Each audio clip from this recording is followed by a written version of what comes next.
ಸಂಜೆಯ ಆಕಾಶ ಮೋಡಗಳಿಂದ ತುಂಬಿತ್ತು. ಗಾಳಿ ಜೋರಾಗಿ ಬೀಸುತ್ತಿತ್ತು. ಆಕಾಶದಿಂದ ಮಳೆ ಹನಿಗಳು ಭೂಮಿಗೆ ಬೀಳುತ್ತಿದ್ದಂತೆ ಒಂದು ಸಣ್ಣ ಮಣ್ಣಿನ ಮನೆ ಮುಂದೆ ನಿಂತಿದ್ದ ರಾಮಯ್ಯ ತನ್ನ ಮನೆಯ ಮೇಲ್ಛಾವಣಿ ಸುರಿಯುತ್ತಿದೆಯೇ ಎಂದು ಚಿಂತಿಸುತ್ತಿದ್ದ. ಅದು ದೊಡ್ಡ ಮನೆ ಅಲ್ಲ, ಆದರೆ ಅದರಲ್ಲಿ ಅವನ ಜೀವ, ಅವನ ಪ್ರೀತಿ, ಅವನ ಲೋಕ ಅಡಗಿತ್ತು. ರಾಮಯ್ಯ ಬಡವನು.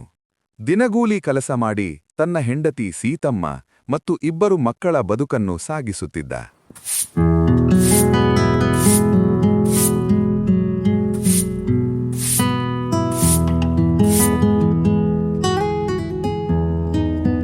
ಕೆಲವೊಮ್ಮೆ ಕೈಯಲ್ಲಿ ಕಾಸೂ ಇರಲಿಲ್ಲ. ಆದ್ರೂ ಅವನ ಮುಖದಲ್ಲಿ ಬೇಸರ ಕಡಿಮೆ ಇತ್ತು. ಇಂದಿನ ದಿನಕ್ಕೆ ಇಂದಿನ ಊಟ ಸಾಕು ಎನ್ನುವ ಮನೋಭಾವ ಅವನದು. ಆ ಸಣ್ಣ ಮನೆಯೊಳಗೆ ಸೀತಮ್ಮ ಮಣ್ಣಿನ ಒಲೆ ಮುಂದೆ ಕುಳಿತಿದ್ದಳು.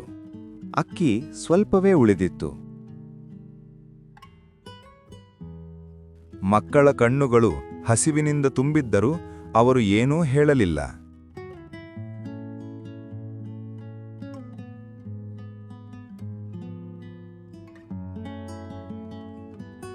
ಅದೇ ಸಮಯದಲ್ಲಿ ಮಳೆಯಲ್ಲೇ ನೆನೆದುಕೊಂಡು ಒಬ್ಬ ಶ್ರೀಮಂತ ವ್ಯಾಪಾರಿ ಊರಿನ ಅಂಚಿಗೆ ಬಂದ. ದೊಡ್ಡ ಮನೆಗಳಲ್ಲಿ ತಂಗಲು ಅವನಿಗೆ ಮನಸ್ಸಾಗಿರಲಿಲ್ಲ. ಎಲ್ಲೆಡೆ ಇದ್ದರೂ ಅವನ ಹೃದಯಕ್ಕೆ ಶಾಂತಿ ಸಿಗುತ್ತಿರಲಿಲ್ಲ. ಮಳೆ ಜೋರಾಗುತ್ತಿದ್ದಂತೆ ಅವನ ಕಣ್ಣುಗಳಿಗೆ ರಾಮಯ್ಯನ ಸಣ್ಣ ಮನೆ ಕಾಣಿಸಿತು. ರಾಮಯ್ಯ ಅವನನ್ನು ನೋಡುತ್ತಿದ್ದಂತೆಯೇ ತನ್ನ ಬಡತನವನ್ನು ಮರೆತು ಹೇಳಿದ, ಒಳಗ್ ಬನ್ನಿ ಸ್ವಾಮಿ, ಮಳೆ ನಿಂತ ಮೇಲೆ ಹೋಗಿ. ಸೀತಮ್ಮ ಕ್ಷಣಕಾಲ ತಡ ಮಾಡಿದಳು. ಮನೆಯಲ್ಲಿದ್ದ ಅಕ್ಕಿ ಮಕ್ಕಳಿಗಷ್ಟೇ ಸಾಕಾಗುತ್ತಿತ್ತು. ಆದರೆ ಗಂಡನ ಮುಖ ನೋಡಿ ಅವಳು ಏನೂ ಹೇಳಿಲ್ಲ. ಪ್ರೀತಿಯಿಂದ ಒಲೆ ಹಚ್ಚಿ ಬಿಸಿ ಊಟ ಮಾಡಿದಳು. ಉಪ್ಪು ಮತ್ತು ಸಾಂಬಾರು ಮಾತ್ರ ಇದ್ದರೂ ಆ ಊಟದಲ್ಲಿ ಹೃದಯ ತುಂಬಿತ್ತು. ಮಕ್ಕಳು ಅತಿಥಿಗೆ ನೀರು ತಂದರು. ಅವರ ಕಣ್ಣುಗಳಲ್ಲಿ ಹಸಿವಿದ್ದರೂ ಮುಖದಲ್ಲಿ ಗೌರವವಿತ್ತು. ಶ್ರೀಮಂತನ ಕಣ್ಣುಗಳು ತೇವಗೊಂಡವು. ಇಷ್ಟು ಬಡತನದ ನಡುವೆ ಇಷ್ಟು ಮಾನವೀಯತೆ ಅವನು ಮೊದಲೇ ನೋಡಿರಲಿಲ್ಲ.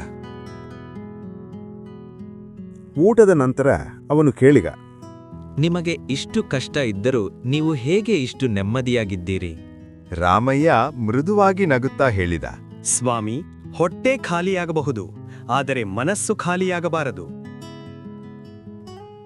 ಆ ಮಾತು ಶ್ರೀಮಂತನ ಹೃದಯವನ್ನು ಚುಚ್ಚಿತು. ಆ ರಾತ್ರಿ ಅವನು ಆ ಮಣ್ಣಿನ ಮನೆಯಲ್ಲೇ ಮಲಗಿದ. ಗಾಳಿ ಬಿರುಸಾಗಿ ಬೀಸುತ್ತಿದ್ದರೂ ಅವನ ಮನಸ್ಸು ಮೊದಲ ಬಾರಿಗೆ ಶಾಂತವಾಗಿತ್ತು.